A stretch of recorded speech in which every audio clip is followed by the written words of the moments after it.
know. But first, I'm actually going to do the agenda. So what we're going to do today, we're going to have some brief introductions. Then we're going to do some small group breakouts where you guys are going to talk to each other in small groups about what you're working on. When you come back, we've identified some topics based on your RSVPs of stuff that we thought would be fun and exciting to have deeper discussions about.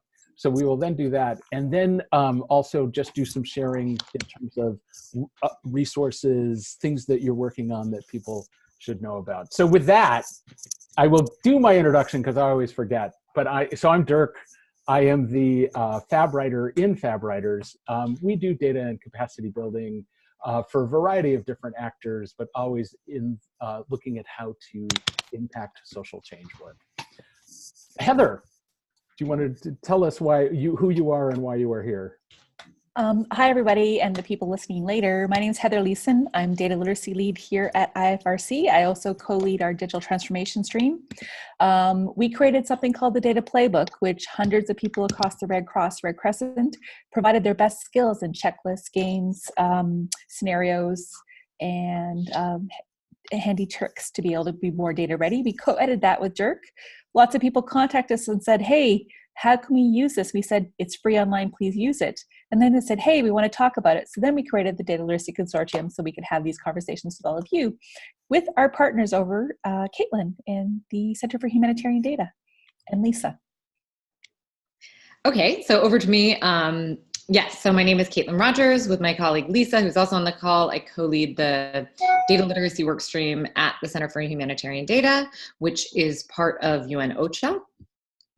We are currently in the middle of a kind of data literacy program that we designed for OCHA staff from non-technical backgrounds. So really right now, we're working on data literacy programs for many other audiences, but this first one that we did was really focused on people who are working a lot with data, who use data a lot in their day-to-day work, who are very involved in kind of every aspect of the data management process, but who've never been formally trained, or maybe their data skills are a little out of date.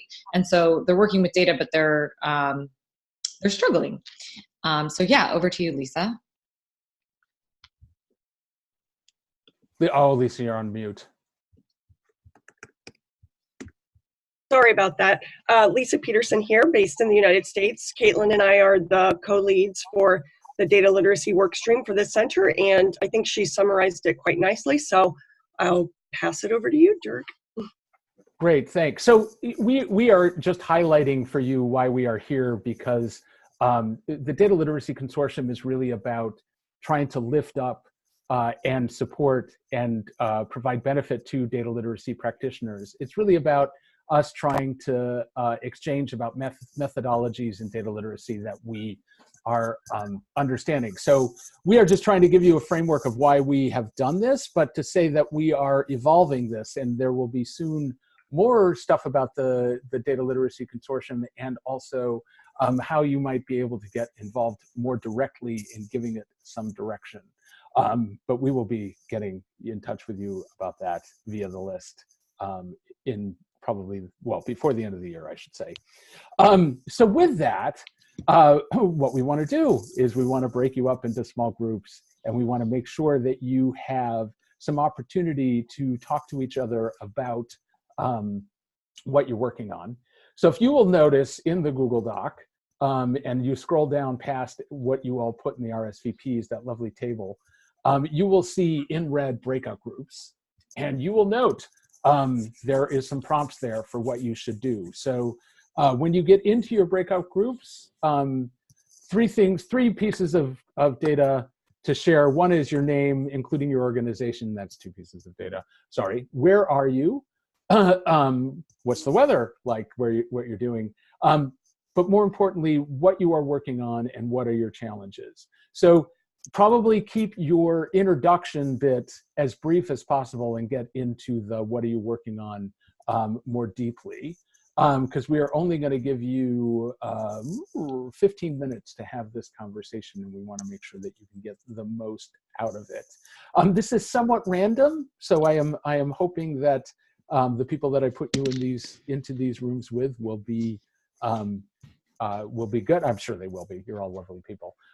So again, I'm about to hit the open all rooms. You will see a button in front of you that says join room. Hit that. That'll take you into the room with probably 2 to 3 other people, and you will talk about your name, where you are, what you're working on, and what your challenge is. You can also talk about the weather. Anyways, here we go. Opening all the rooms, and you guys have 15 minutes. Go, Steve. No, because you are the last one to speak on it. I'd rather it might be more fresh in your memory.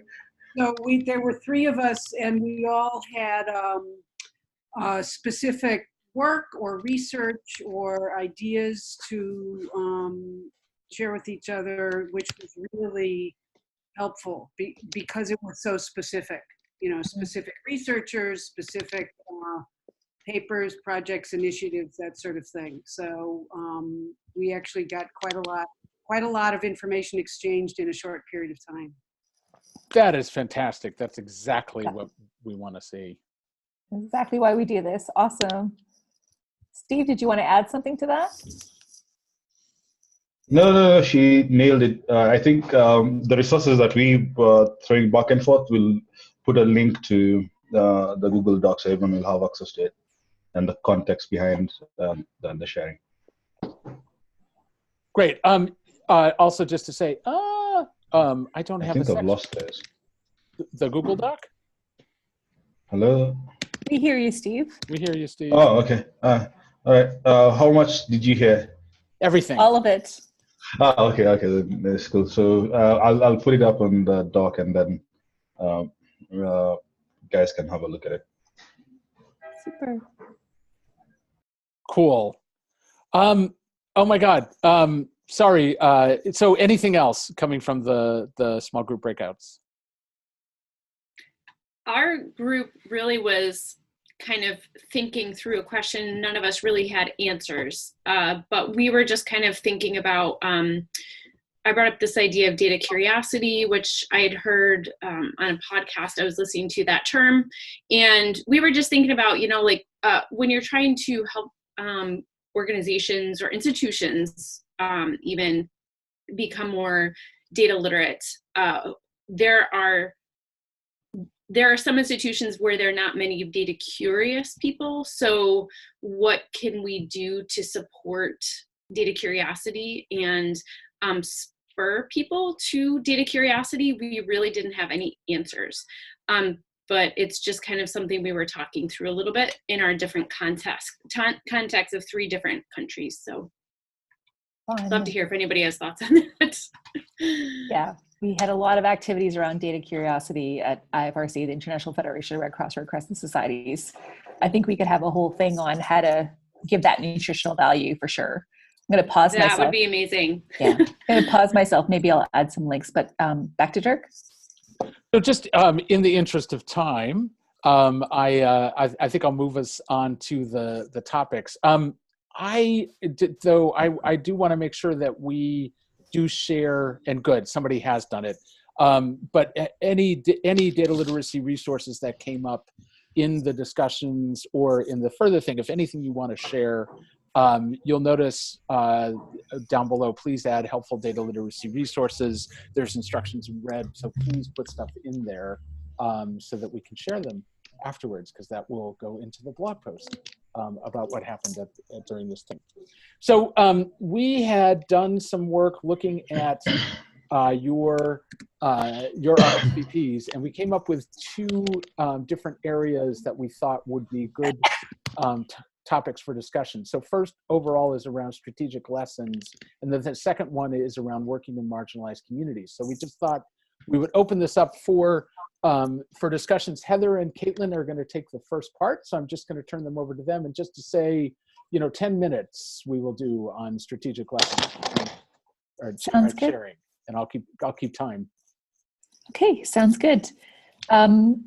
So IFRC's data literacy program is 3 years old, and the Center for Humanitarian Data started a year after us, I think.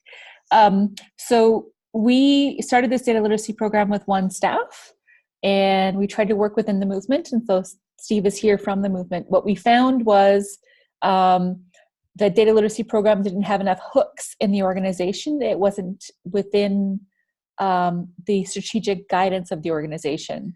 So this year we're in the middle of doing what's our strategy 2030. So we're working to make sure that data literacy becomes a corporate priority, if you will, or a business priority across our humanitarian organization. So I'm going after the strategic decision makers. We're putting it into like our policy documents and stuff. It's been a big lesson that even if you try and do a program around data education, that if you don't have the kind of top level buy-in and the funding for it, you can't actually get to the level.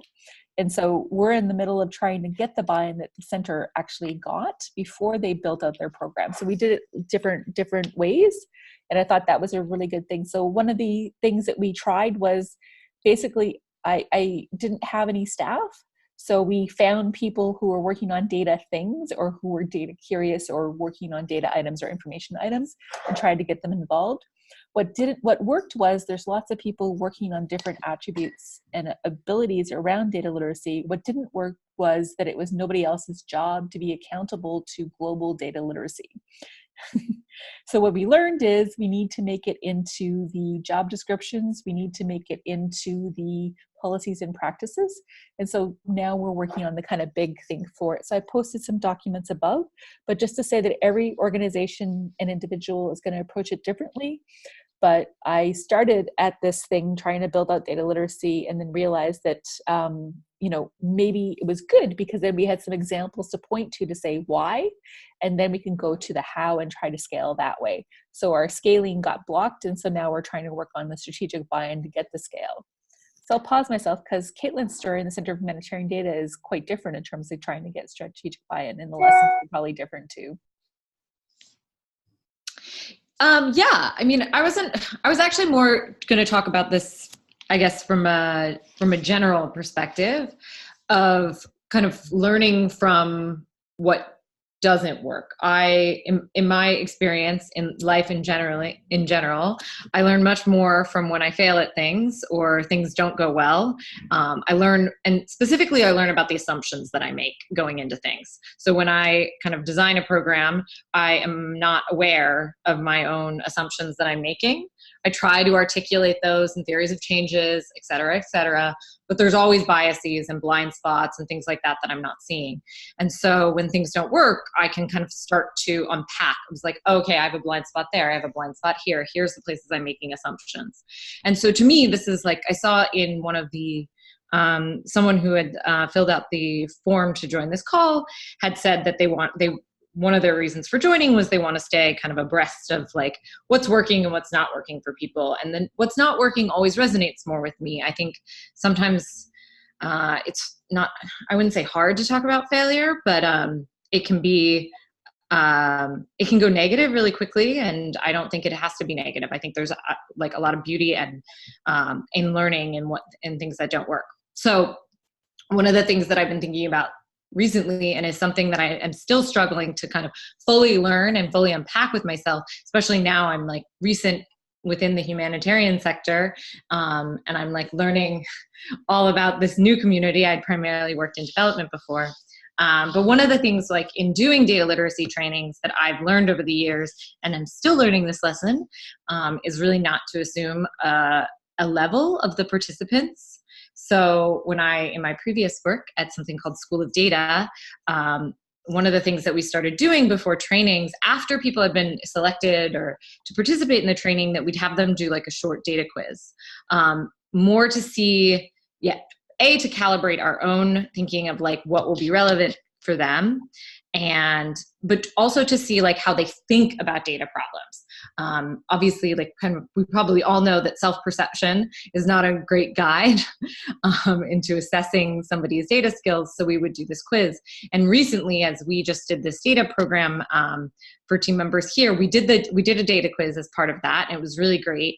But it was even hard when I was talking to the participants. They spoke so eloquently about how data management worked in their office, and they had such a good understanding of the theory of data management that even when I looked at the quiz results, I was like, wait, like, is this really, like, I don't understand. Like, they're speaking so clearly, but then these like very basic spreadsheet skills. And in going into the training, I think I made the assumption that like, oh, they probably just like, you know, it wasn't working that well that day. Like, no, I think their level is a little bit higher. So I still kind of assumed for them. And then we had to recalibrate, or I had to recalibrate some of my exercises at the training to like, to be at their level. So for me, one of the biggest lessons learned I've had in delivering data trainings is really not to assume the level, figure out ways to test in whatever way works for your organization and organizational culture, the skill level of participants in a training, and then calibrate and meet them where they are. There's something within like, there's a really amazing book on the flow state. And one of the stages of like getting into flow is having this balance between ability and challenge. And what I found is that I had kind of pushed, so you want to be challenged, but not to a point where you are overwhelmed. And I feel like sometimes if you go too far in that direction, I think that was a lesson I've recently learned about not pushing people too hard. We don't want to scare anyone with spreadsheets. That's great. So maybe opening up to other people as well. I don't know if Heather, if you wanted to respond. I just wanted you to add the book. That's all. And then I want to hear what other people have to say. Oh, the flow state is amazing. What's the author's name? Yeah, add it in.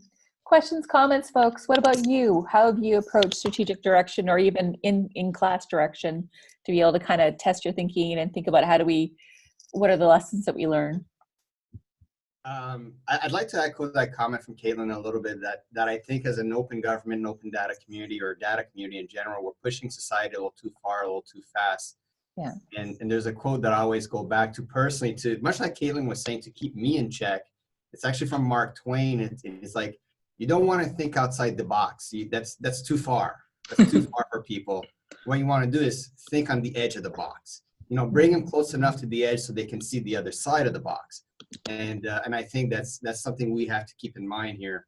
A lot of the times is we're very much early adopters and innovators. People are just not there yet. Wonderful. Caitlin, I'm just going to put that in the document. And hey, Richard, if you want to add the link to the quotes, we like quotes that keep us in check. Sure. Yeah. Well, I can write it if you like, but I can dig up for it as well. No problem. Any other resources, questions, learnings from folks before we turn to the next round of topics?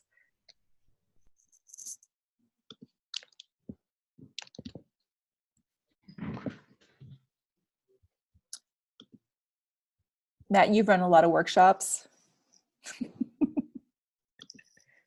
guys have a lot of documentation too. It's quite incredible. Yeah, well, I think there's almost nothing you guys haven't said already. I mean, I've had experience where actually people have overestimated their skill sets, and actually you have to be prepared to go the other way. I'm trying to get the documentation as right as possible. Super important. And actually, on our intros session, I was saying actually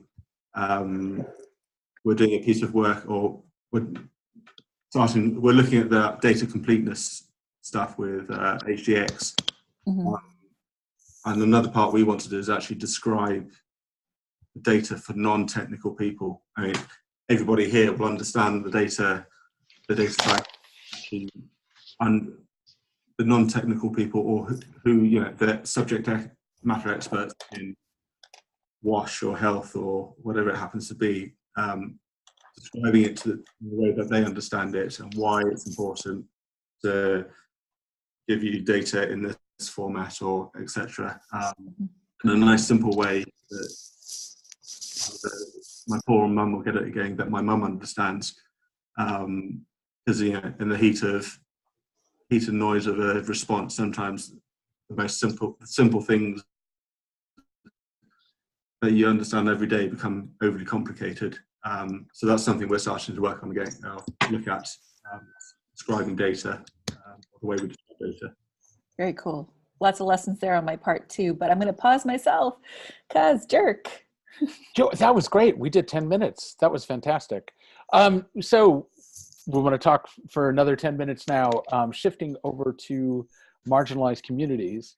Marginalized communities is a pretty diverse topic, and there's lots of different ways of going at it. So I just wanted to know, before we do any sort of dive on it. If there were people working with marginalized communities here, and if there were particular approaches, things like that, that they found worked or didn't, or any resources to share before we thought about what we should share with you.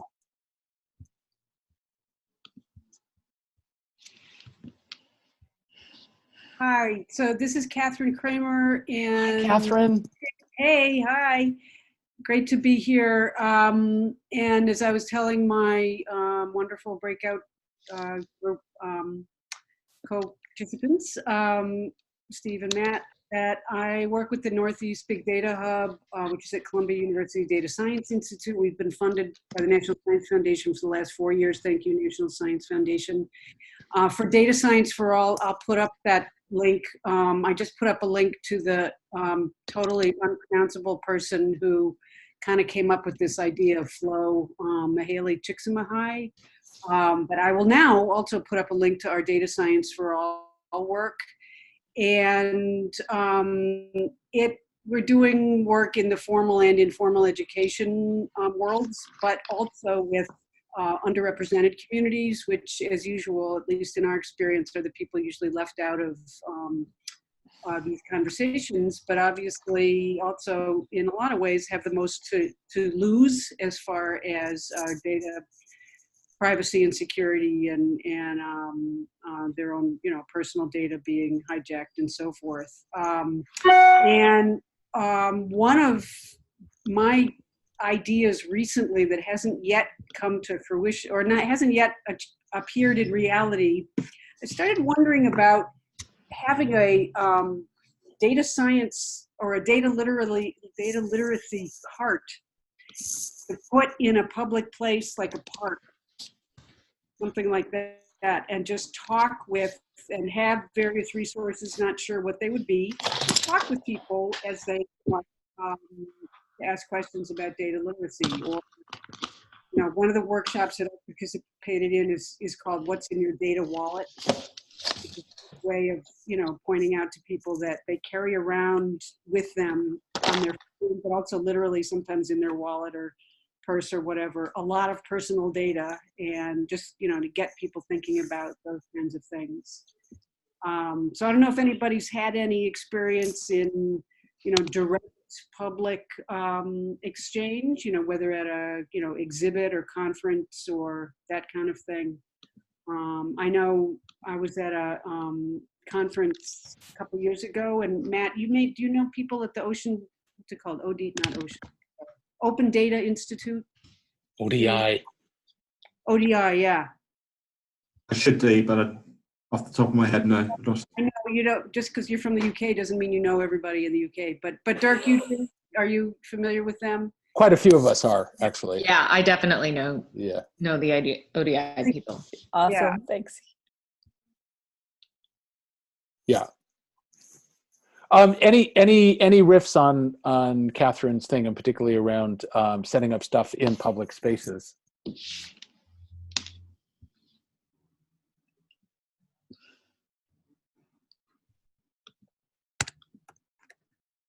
Just to say that we're about to do a huge intervention here in Geneva. We have a big international conference. We're taking over a public square, and we're going to show scary things with data. My colleagues at ICRC are doing this, and so I'll stay tuned for December. We're going to do a public, and we're inviting schools to come in and learn from us too. But yeah, I think working with it to make it more accessible and have a shared conversation, I think, is our responsibility. But back to you guys. Yeah, and just actually, I think the thing around, getting people to understand their data world, the data around them, but also in particular, I think with marginalized communities, sometimes their experience with data has been where data has been sort of extracted from their communities and then used to set up policies that are often doing damage to their communities. And so they can often have a very negative feeling both towards data, but like anything in terms of research and things like that. And so, I think what works really well with marginalized communities is getting them engaged in data collection that they are doing themselves, and empowering them in terms of how they use that data. Yeah, and having much more of that thing of like they're both being able to control the data, which I think also speaks to the privacy bit. Having that understanding of how certain elements of data they are collecting is putting parts of their community at risk is really key. But most importantly is getting them to use the data themselves in advocacy that is going to improve their communities. And that I think is what I mean, like being able to empower people to do that works really well.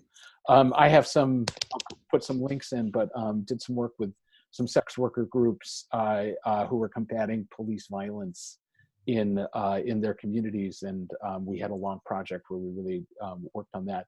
The other thing I just wanted to mention, because Heather has put some mapping stuff in, also some really interesting things in terms of particularly women who use drugs, and also with police violence. One of the things that we found was if we mapped the incidents of violences that was happening in their community, they were able to then drive a dialogue about what was going on with their community, where when it was just a piece of a record of violence, it was more about the individual, right? So the second they could map all those little incidents of violence that was happening and they put it on a map, it became a conversation about what is happening in our community, as opposed to what is happening to this person or even these people.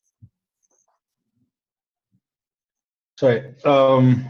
Yeah, that is really interesting. And when that topic came up in the Google Doc, it actually sort of like spiked something in my mind.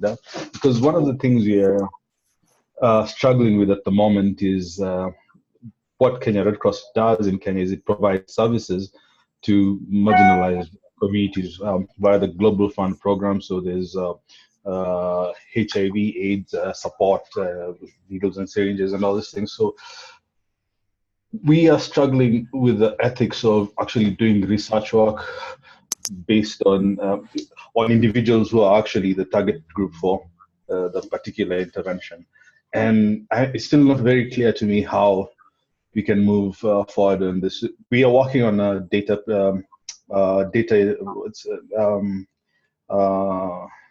a policy on data collection, retention, and all these things, but still that ethical question between how do you carry out research work and then at the same time provide intervention is still something you're struggling with.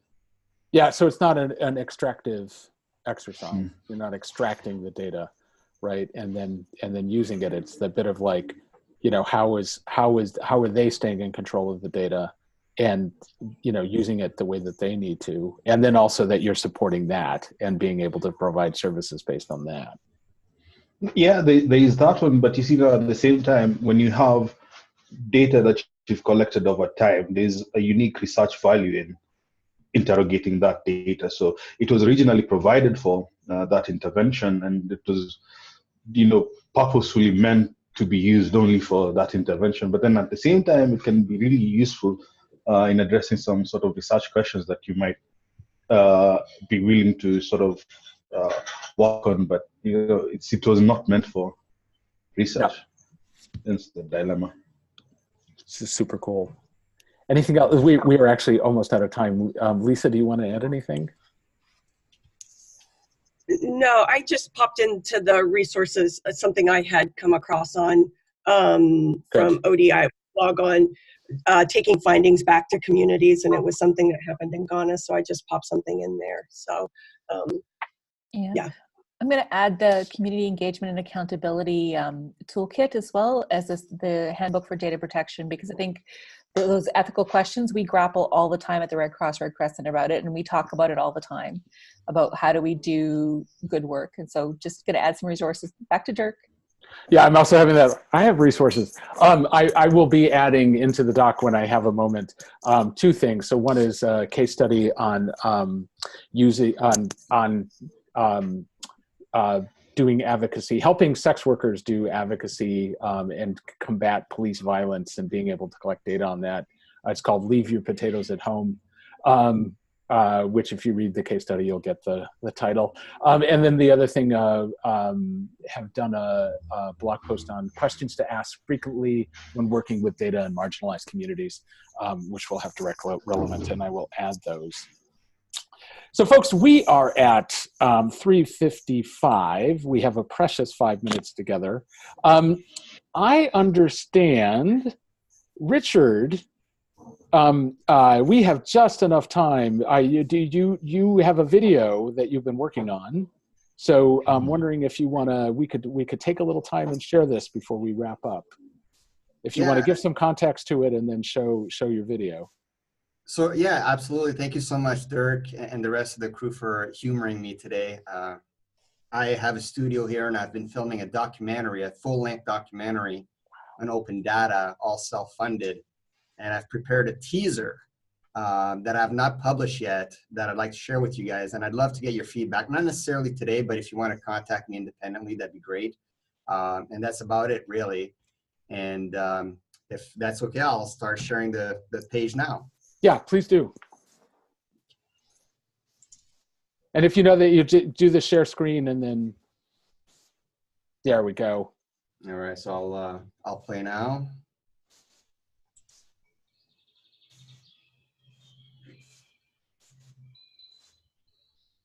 Volume is good. Open data is data that's publicly available in machine-readable formats. So the default for most content and data is closed.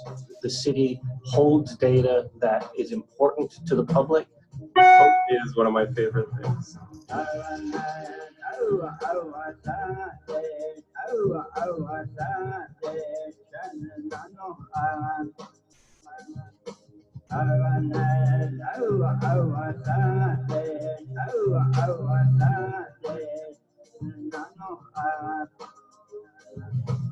My BlackBerry started to light up with messages from him on the spot saying, how can we do this? This is really exciting. We should do this. At one point he said, I'm going to get up and announce that we're going to do this right away. Yeah, we launched the portal, it goes live, we start talking about it, and within 45 minutes or something, it was definitely less than an hour, the first mashup, the first map was built. The reality that many governments are bureaucratic places, right? So new approaches and new techniques take some time to move through a system. Were there the right mechanisms in place to continue that really productive public dialogue? It doesn't surprise me that open data was a thing that didn't make progress during that time. The most important question in open data for a bureaucrat, for a politician, for a union leader, for any of these organizations is, what's in it for me? And I think that the community felt, hey, remember us? Despite a lot of momentum, energy, and excitement, and some really good examples of the success of open data, it hasn't caught fire. The important thing isn't just publishing open data and kind of tossing it over the fence, but it's to activate that open data and engage with that open data and help enable people to do something meaningful with that open data.